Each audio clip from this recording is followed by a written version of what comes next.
रात का समय था। एक बारात जा रही थी। बारात में खूब बैंड बाजा बज रहा था। चारों तरफ खुशी ही खुशी थी। उसी बारात में दूल्हा बग्घी में बैठा हुआ था। तभी वहाँ कुछ बाराती आए और बग्घी वाले से बोले, अरे ओ बग्घी वाले, हमें बग्घी में चढ़ने दे, हमें वहाँ पर नाचना है। अरे भैया, आप नीचे नाच लो, अगर आप ऊपर नाचोगे तो घोड़े बिदक जाएंगे। बग्घी वाले की बात सुनकर बाराती नाराज हो जाता है और जबरदस्ती बग्घी पर चढ़ने लगता है। उसके साथ उसके दो दोस्त और चढ़ जाते हैं। बग्घी पर बैठा दूल्हा बग्घी वाले से बोलता है, अरे बग्घी वाले, कुछ नहीं होगा, मैं तुम्हें और पैसे दे दूंगा। चढ़ने दो सबको, चढ़ने दो। लेकिन उसी समय बग्घी में बंधे घोड़े बिदक जाते हैं और बग्घी लेकर भागने लगते हैं। ये देखकर बग्घी में सवार सारे लोग घबरा जाते हैं। दूल्हा डरते हुए बग्घी वाले से बोलता है, बग्घी वाले, बग्घी रोको, ये ऐसे कैसे भाग रही है? ओ दूल्हे जी, घबराने का नहीं है, अभी घोड़े आसमान में दौड़ेंगे। आज मेरे यार की शादी है, आज मेरे यार की शादी है। बग्घी वाला शांत बैठा रहता है और आगे जाकर सुनसान में बग्घी रुकती है। बग्घी वाला बग्घी से नीचे उतर जाता है। बहुत हो गई तुम सबकी नौटंकी, शादी के नाम पर ड्रामा बना रखा है। तेरी इतनी हिम्मत, तू हमसे ऐसे बात करे? अभी रुक, मजा चखाते हैं। ऐसा कहकर वो बग्घी से उतर जाते हैं और बग्घी वाले की तरफ बढ़ते हैं। लेकिन अगले ही पल उनका गुस्सा डर में बदल जाता है, क्योंकि बग्घी वाला एक शैतान में बदल जाता है और बोलता है, क्यों रुक क्यों गए? बहुत गुस्सा आ रहा है, आओ मारो मुझे, मैं भी तो देखूं। कितनी ताकत है तुम सब में।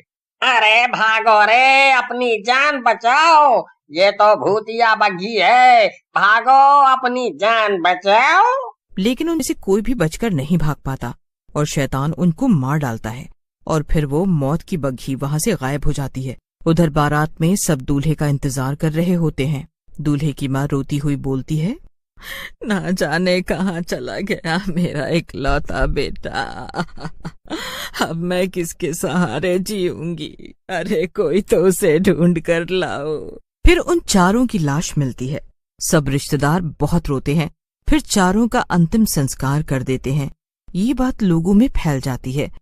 इसके बाद कई मौतें इसी तरह से होती हैं, जिसकी वजह से लोग बिना बग्घी के ही बारात ले जाना शुरू कर देते हैं, जिसकी वजह से बग्घी वालों को काम मिलना बंद हो जाता है। सब मिलकर सनम बग्घी वाले के पास जाते हैं और बोलते हैं, अरे सनम भाई, ऐसे ही चला तो हम सब बग्घी वाले भूखे मर जाएंगे। ना जाने कौन अफवाह उड़ा रहा है भूतिया बग्घी वाले के बारे में। सही कह रहे हो सलीम भाई, मुझे तो कोई विदेशी ताकत लगती है इसके पीछे, ना जाने कौन ये सब कर रहा है। अरे यार राजा, कैसी बातें करते हो? ये सब क्या डोनाल्ड ट्रंप करवाएगा? हैं? बोलो, ये सब करवाएगा क्या? अरे हमें देखना होगा कि ये क्या माजरा है और कौन करा रिया है ये सब। फिर सनम, सलीम और राजा दूल्हे के माँ बाप से मिलते हैं और उनसे पूछते हैं, अंकल, हमें पता है ये सब आपके साथ सही नहीं हुआ, लेकिन ये सब हम बग्घी वालों ने नहीं किया है। इसमें बाकी बग्घी वालों की क्या गलती? हमें शक है ये किसी भूत या चुड़ैल का काम है। सही कह रहे हो बेटा, हमें पता है ये सब आप लोगों ने नहीं किया है और ये किसी प्रेत आत्मा का ही काम है। आप हमें बस ये बताइए, आपने ये बग्घी कहाँ से बुक करी थी, ताकि हम वहाँ जाकर समझ सकें ये सब क्या हो रहा है। फिर दूल्हे के पिता से बग्घी वाले का पता लेकर तीनों बग्घी वाले के पास जाते हैं। बग्घी वाले भैया, अगले हफ्ते मेरी शादी है, मैं एक बग्घी बुक कराना चाहता हूँ शादी वाले दिन के लिए। कोई बात नहीं, मिल जाएगी। आजकल लोग बग्घी बुक नहीं करा रहे हैं। लेकिन भैया, हम लोग ज्यादा पैसे नहीं दे पाएंगे क्योंकि हम गरीब हैं। आपका जो मन हो वो दे देना, आपकी खुशी में ही हमारी। फिर सनम और बाकी के दोनों लोग वहाँ से बग्घी की बुकिंग करा के चले जाते हैं। सनम को सलीम कहता है, अरे सनम, तुम ये कैसे करोगे? ना तो तुम्हारे पास दुल्हन है और ना ही बारात। तुम चिंता मत करो, बारात भी आ जाएगी और दुल्हन भी, बस तुम थोड़ा इंतजार करो। फिर शादी वाला दिन आ जाता है। सनम सब बग्घी वालों के परिवार को ही बाराती बना देता है और राजा को दुल्हन के कपड़े पहना देता है। अरे सनम भैया, ये सब क्या कर रही हो? अपने साथ मुझे भी मरवाओगे? और इन लड़कियों के कपड़े में मुझे कितना टाइट टाइट लग रही है। अरे राजा चुप करके बैठ, कहीं सनम का इरादा शादी का हो गया तो पहली रात को पछताएगा तू। क्या खीखी खीखी कर रहा है तू? दूल्हे का फूफा तू ही है और तू ही आगे रहेगा। तू अपनी चिंता कर फिलहाल। अबे गधों, क्या लड़ रही हो? हमें उस बग्घी वाले को पकड़ना है। चुपचाप करके बैठो और अपना काम करो। फिर सनम बग्घी में जाकर बैठ जाता है। बग्घी वाला चुपचाप बैठा होता है। इतने में सलीम भी वहाँ जाता है और नाचते हुए बग्घी में चढ़ जाता है। तभी वहाँ दुल्हन बना राजा भी आ जाता है। फिर सभी लोग बग्घी में चढ़कर नाचने लगते हैं और बग्घी वाले को छेड़ने लगते हैं। सलीम बग्घी वाले को बोलता है, अरे बग्घी वाले भैया, तुम क्या रूठी हुई बुआ की तरह बैठे हो? चलो आ जाओ, नाचो हमारे साथ, मजा आ जाएगा। अरे ये बुआ नहीं, कोई घुटने के दर्द से परेशान दादा लगते हैं। तुम लोगों को बहुत मजाक सूझ रहा है, अभी मजा चखाता हूँ। ऐसा कहकर बग्घी वाला बग्घी को बारात से दूर ले जाने लगता है। थोड़ी दूर तक जाने के बाद एक जंगल के पास बग्घी वाला बग्घी को रोक देता है। बग्घी को रुका देखकर दुल्हन बना राजा बोलता है, अरे भैया, ये कहाँ लेकर आ गए? ये तो जंगल है, हम सबको डर लग रहा है, हमें वापस बारात में ले चलो, हम मजाक नहीं करेंगे अब। दुल्हन की बात सुनकर उन पर बग्घी वाला हंसने लगता है और बोलता है, ये सब तो मुझे परेशान करने से पहले सोचना था। मैं अब तुम सबको मजा चखा कर रहूंगा। ऐसा कहकर बग्घी वाला अपने असली रूप में आ जाता है और शैतान बन जाता है। अच्छा, तो ये है तेरा असली रूप? चल, अच्छा हुआ हमें दिख गया। तुझे मुझसे डर नहीं लग रहा? मैं तुम तीनों को मार सकता हूँ। भला हम तुझसे क्यों डरेंगे? हम तो तुझे पकड़ना चाह रहे थे और इसलिए ही हमने ये रूप बदला था।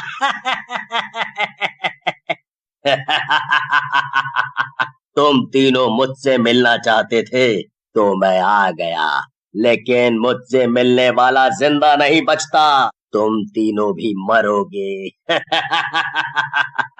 अरे सनम भैया, मरने के बाद पकड़ोगे क्या इसे? अरे इसे पकड़ने वाली रस्सी निकालो ना, जो हमें पुजारी जी ने दी थी। सलीम के कहने पर सनम पुजारी जी की दी हुई पवित्र रस्सी निकालता है और शैतान को उससे बांध देता है। अरे मनहूस, ये कैसी रस्सी लाया है? मुझसे टूट नहीं रही है, क्या है ये? तू ऐसे ही तड़पता रह, क्योंकि इस पवित्र रस्सी से तू कभी आजाद नहीं हो सकता। अब जल्दी से अपने असली मालिक को बुला और बता, तुम ऐसा क्यों कर रहे थे? सनम की बात सुनकर शैतान जोर से चीखता है। उसकी चीख सुनकर एक चुड़ैल वहाँ पर आ जाती है और बोलती है, छोड़ दो, छोड़ दो, इस शैतान को छोड़ दो, ये मेरे पति हैं। हम दोनों तो बड़े आराम से जंगल में रहते थे और किसी को परेशान भी नहीं करते थे। ये सब करने के लिए हमें गांव के प्रधान ने कहा था। उसने एक तांत्रिक की मदद से हमें अपना गुलाम बना लिया था। तब तक गांव वाले भी वहां आ जाते हैं और ये सब सुनकर गांव के प्रधान को पकड़ लेते हैं। सनम प्रधान से कहता है, प्रधान जी, आपके गुलाम चुड़ैल और शैतान ने हमें सब बता दिया है। अब आप बताओ, ये सब क्यों कर दिए थे? नहीं तो गांव वाले आपको यहीं मार डालेंगे। नहीं नहीं, मुझे मत मारो। दरअसल यहाँ पर फैक्ट्री लगने वाली है और आसपास के गांव की जमीन के दाम बढ़ेंगे, इसीलिए मैं चाहता था कि गांव के लोग यहाँ से भाग जाएं। फिर गांव वाले गुस्से में लाठी और डंडों से प्रधान को मार डालते हैं और सनम चुड़ैल और शैतान को आजाद कर देता है।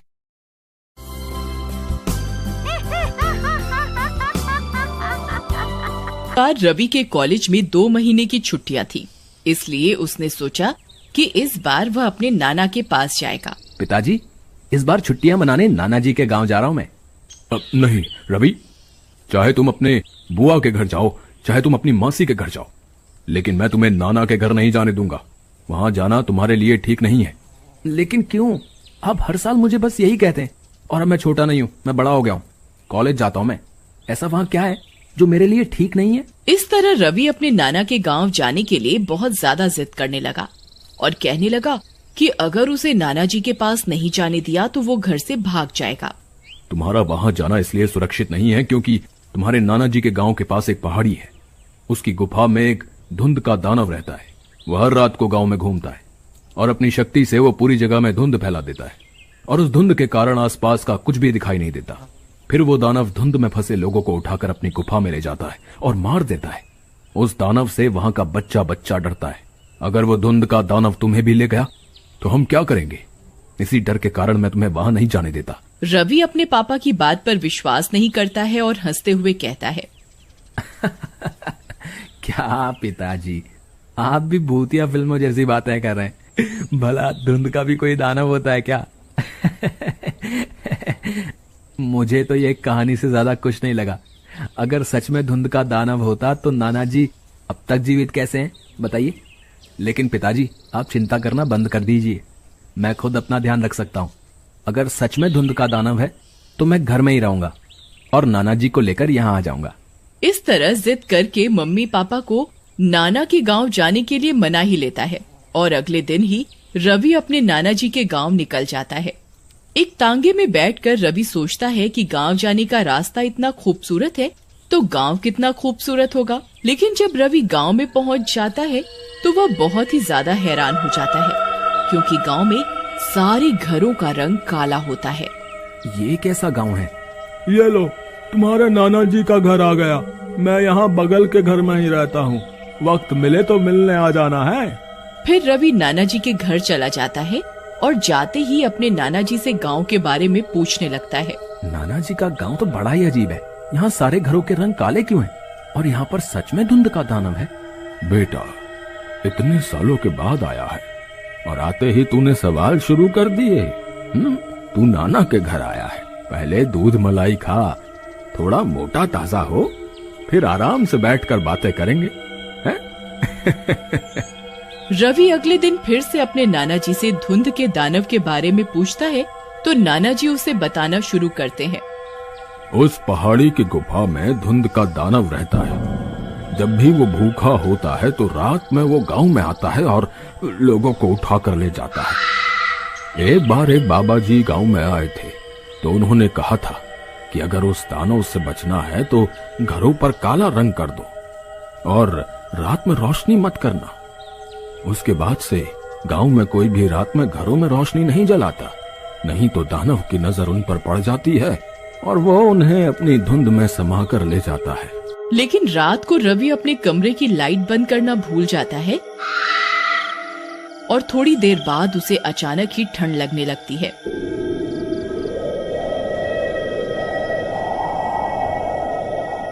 तभी उसकी नजर खिड़की की तरफ गई। उसने देखा कि खिड़की में दो बड़ी बड़ी लाल आंखें उसे देख रही थी। कौन है जो आज मेरी दावत बनेगा? स्वादिष्ट दावत। चल आज तुझे बादलों की सैर कराता हूँ। धुंध के दानव को सामने देखकर रवि बहुत ज्यादा डर जाता है। रवि को पकड़ने के लिए धुंध कमरे में आने लगती है, पर तभी नाना जी जल्दी से आकर घर की लाइट बंद कर देते हैं। कब तक जान बचाओगे? आखिर में तो तुम्हें मेरे पेट की ही सैर करनी है। कोई बात नहीं, आज मैं किसी और को बादलों की सैर कराता हूँ। तेरी दावत कल कर लूंगा। और थोड़ी देर बाद दानव वहाँ से चला जाता है। मैंने तुमसे कहा था कि रात में रोशनी करने की भूल मत करना, लेकिन तुम नए जमाने के बच्चे हमारी बात मानते कहाँ हो। अगर मैं समय पर नहीं आता तो अब तक उस दानव ने तुम्हारा वड़ा पाव बना दिया होता। लेकिन अब दोबारा ऐसी गलती मत करना। रवि नाना जी से माफी मांगता है और कहता है, मुझे माफ कर दो नाना जी। वैसे नाना जी, अगर ये धुंध का दानव इतना खतरनाक है तो अब तक गांव वालों ने इसका कोई उपाय क्यों नहीं किया? गांव वालों ने बाबा जी को उपाय पूछा तो उन्होंने अपनी शक्ति से एक त्रिशूल सिद्ध किया और गांव वालों को दे दिया। सिर्फ उस त्रिशूल से ही दानव को मारा जा सकता है, लेकिन धुंध का दानव बहुत ताकतवर है। जो भी त्रिशूल लेकर उसके नजदीक जाता है वो दानव उसे पहले ही मार देता है, इसलिए आज तक उसे कोई नहीं मार पाया है।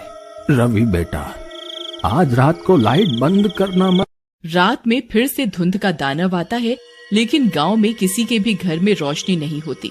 आज गांव में इतना सन्नाटा क्यों है? लेकिन तभी तांगे वाले के घर में एक सांप आ जाता है। तांगे वाला जोर जोर से चिल्लाने लगता है, सांप, अरे रे, सांप आ गया, अरे बचाओ, अरे बचाओ रे बचाओ। और डर कर घर की रोशनी चालू कर देता है और तभी उसके घर में चारों ओर धुंध ही धुंध हो जाती है।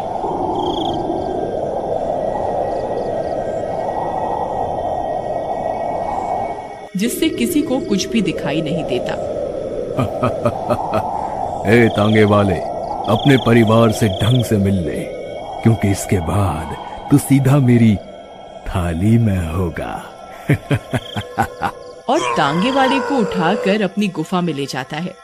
तांगे वाले की चीखने की आवाज सुनकर गांव वालों की नींद खुल जाती है और दानव के जाने के बाद सभी लोग बाहर आ जाते हैं। आज फिर एक आदमी उस दानव की भूख का शिकार हो गया। थोड़े दिनों बाद वो हमें भी खाकर डकार लेगा। इसलिए भाइयों, मैं तो कहता हूँ कि अब इस गांव को छोड़ने में ही भलाई है। अरे भाई, हमारी जमीन, खेत, ये सब तो गांव में ही है, ऐसे कैसे छोड़ दे हैं?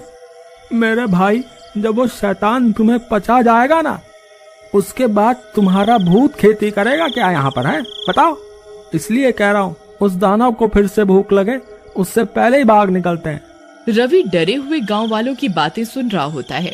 तभी उसकी नजर तांगे वाले के घोड़े पर पड़ती है, जो घर के बाहर बंधा हुआ होता है। उसे देखकर रवि नाना जी से पूछता है, नाना जी, धुंध के दानव को इतनी भूख लगती है तो उसने अब तक इस घोड़े को क्यों नहीं खाया? बात तो तेरी सही है, ये बात तो मैंने कभी सोची ही नहीं। लेकिन मैंने सोच लिया है, उसने इस घोड़े को इसलिए नहीं खाया क्योंकि घोड़े का रंग काला है। और उस रात जब मैं लाइट बंद करना भूल गया था, तब भी उसने मुझे कुछ नहीं किया, क्योंकि मैंने उस रात काले रंग की कंबल ओढ़ रखी थी। मतलब उस दानव को काला रंग नहीं दिखता है। बाबा जी ने भी इसलिए ही घरों पर काला रंग करने को कहा होगा। नाना जी, अब उस धुंध के दानव को सिद्ध त्रिशूल से मैं मारूंगा और किसी को भी गांव छोड़कर नहीं जाना पड़ेगा। फिर रवि मंदिर से सिद्ध त्रिशूल लेकर खुद को काले कंबल से पूरी तरह ढक देता है और तांगे वाले के घोड़े पर बैठकर गुफा की तरफ चला जाता है।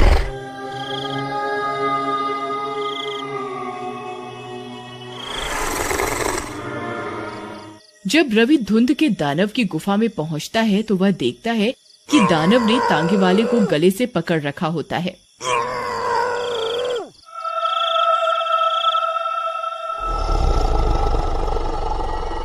तुम काफी सूखे हो, लेकिन कोई बात नहीं, आज मैं सिर्फ नाश्ता करके ही काम चला लूंगा। नहीं नहीं, मुझे छोड़ दो, मैंने तुम्हारा क्या बिगाड़ा है? मेरे छोटे छोटे बच्चे हैं। तुम इंसानों की वजह से मुझे कई सालों तक इसी गुफा में कैद रहना पड़ा है, इसलिए अब मेरी भूख सिर्फ इंसानों को खाकर ही खत्म होगी। ए दानव, अब तू किसी भी इंसान को नहीं मार पाएगा, क्योंकि आज का दिन तेरा अंतिम दिन है। और यह कहते हुए त्रिशूल को दानव के शरीर में घुसा देता है।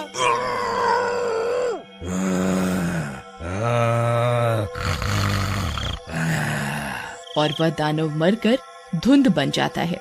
इस तरह रवि ने अक्लमंदी से धुंध के दानव का अंत भी कर दिया और तांगे वाले को भी बचा लिया।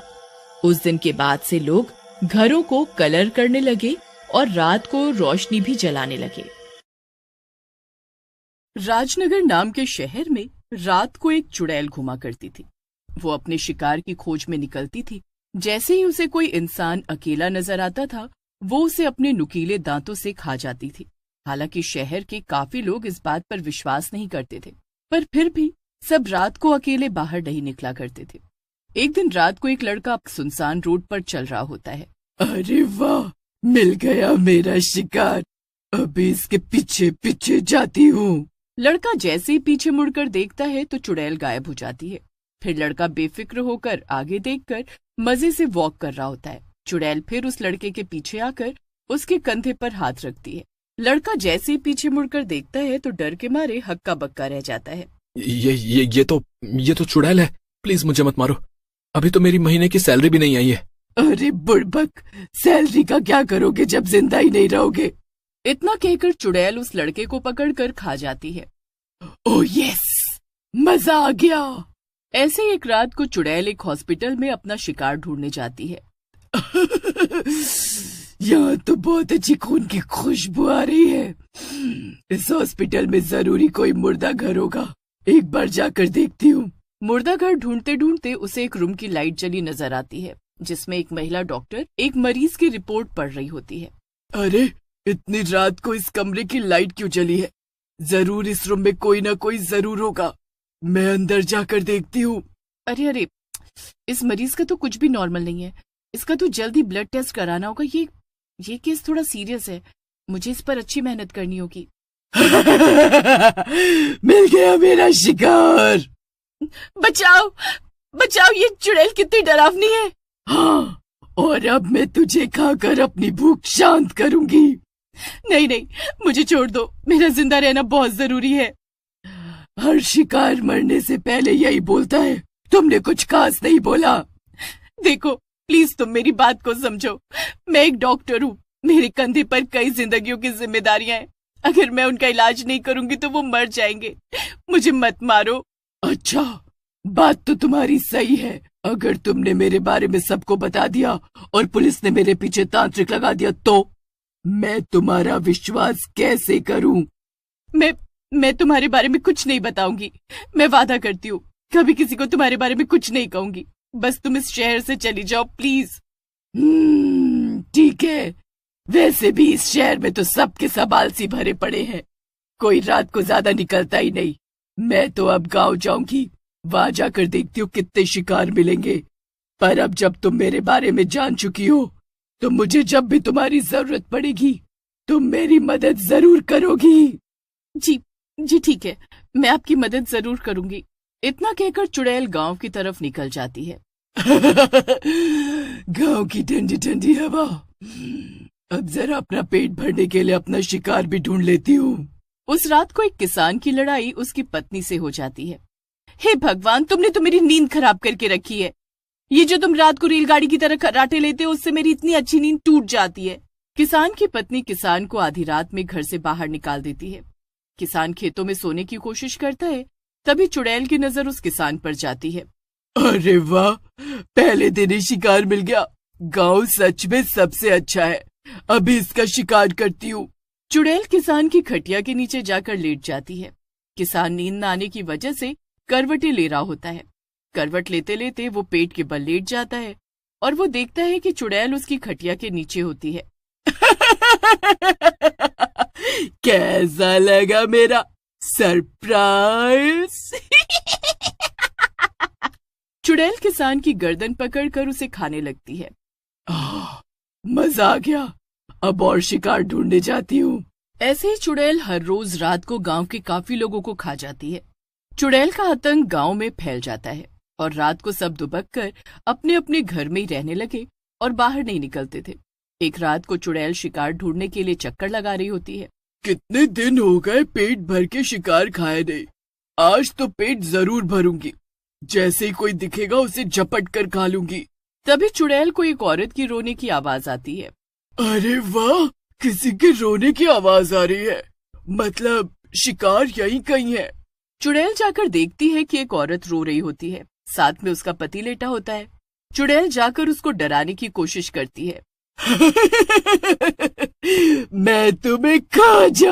अरे, हमें कोई दिक्कत नहीं है, आप हमें खा सकती हो, वैसे भी अब जीने के लिए बचा ही क्या है, सब कुछ तो मेरा बर्बाद हो चुका है, इससे बढ़िया तो तुम्हारी भूख मिट जाएगी हमें खा के। चुड़ैल को आश्चर्य होता है कि वो औरत उससे डर क्यों नहीं रही। उसके अंदर ये जानने की जिज्ञासा जागती है कि उस औरत के साथ आखिर हुआ क्या है। तुम पहली ऐसी इंसान हो जो मुझसे डरी नहीं, बल्कि खुद मुझे खाने को बोल रही है। जरूरी तुम्हारे साथ कुछ बुरा घटित हुआ है। मुझे बताओ क्या हुआ है तुम्हारे साथ। तुम मेरे साथ ये आदमी लेटा हुआ देख रही हो, ये मेरे पति हैं और इनकी हालत बहुत खराब है। हमारे पास इलाज करवाने के लिए 1 रुपया भी नहीं है। अरे तो तुम यहाँ बैठकर रो क्यों रही हो? किसी सरकारी अस्पताल में जाकर अपने पति का इलाज कराओ। तुम्हें क्या लगता है कि मैं सरकारी अस्पताल नहीं गई होंगी? मैं गई थी, पर वहाँ पर इलाज करने की कोई सुविधा ही नहीं है और अस्पताल में डॉक्टर छुट्टियों पर गए और वो भी जाने कितने दिनों के लिए। अगर गांव के सरकारी अस्पताल का ये हाल है तो बाकी सब कहाँ इलाज कराने जाते हैं? गांव के आधे लोगों की यही कहानी है। ये तो बहुत बड़ी समस्या है। बहुत हो गया मेरा शिकार ढूंढने का खेल। अब मैं तुम गांव वालों के लिए कुछ न कुछ जरूर करूंगी। चुड़ैल को शहर में मिली उस महिला डॉक्टर के बारे में याद आता है। चुड़ैल शहर जाकर उस महिला डॉक्टर से मिलती है। हेलो डॉक्टर जी, कैसी हैं आप? अरे ये चुड़ैल फिर आ गई। क्या हुआ? खुश नहीं हुई मुझे देखकर? नहीं, ऐसा तो नहीं कहा मैंने। बताओ कैसे आना हुआ तुम्हारा? मैं कुछ दिनों पहले गांव गई थी और वहाँ के अस्पताल की हालत बहुत ज्यादा खराब है। वहाँ डॉक्टर इलाज करने को नहीं है, जिसकी वजह से गांव के लोग जिंदा नहीं रह पाते हैं। और मैं तो बस इतना चाहती हूँ कि तुम मेरे साथ गांव चलो और वहाँ के लोगों का इलाज करो। क्या? मैं और गांव? नहीं, मैं बिल्कुल भी गांव नहीं जाऊंगी और वहाँ के लोगों का इलाज नहीं करूंगी। अरे मुझे इलाज के पैसे कौन देगा?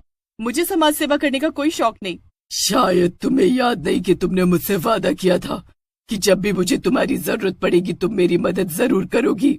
चुड़ैल सुनीता के शरीर में घुस जाती है और गांव जाकर गांव के लोगों का इलाज करने लगती है। चुड़ैल सुनीता के शरीर में घुसकर सबसे पहले तो उस औरत के पति का इलाज करती है। चुड़ैल अस्पताल पहुंचकर उस औरत के पति का इलाज करती है। कुछ घंटों बाद इलाज पूरा हो जाता है और औरत का पति होश में आने लगता है। आपका बहुत बहुत शुक्रिया मेरे पति को बचाने के लिए।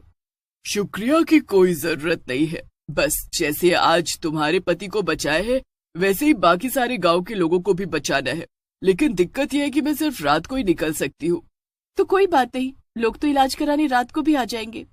औरत अपने पति के ठीक होने की खुशी सभी गांव वालों के बीच जाकर सुनाती है। अरे सुनो, आज फिर से मेरी खुशियां वापस लौट आई हैं। मेरे पति ठीक हो गए, उनका इलाज हो गया और वो धीरे धीरे स्वस्थ भी हो रहे हैं। सभी गांव वाले औरत की ये बात सुनकर डर जाते हैं। अरे आप लोगों को घबराने की कोई जरूरत नहीं है। वो किसी को मारने नहीं बल्कि हमारी मदद करने आई है। वो एक चुड़ैल डॉक्टर है जो इलाज करती है। आप सब लोग अभी उससे इलाज कराने जा सकते हैं। जो भी हो मैं तो जरूर जाऊंगी। मेरा बेटा कब से बीमार है, कोई इलाज करने वाला नहीं। वो चुड़ैल डॉक्टर इसका इलाज जरूर करेगी। आखिर उसने तुम्हारे पति को भी तो ठीक किया है। ऐसे सभी गांव वाले हाँ में हाँ मिलाने लगते हैं और रात को चुड़ैल डॉक्टर के पास इलाज कराने के लिए राजी हो जाते हैं।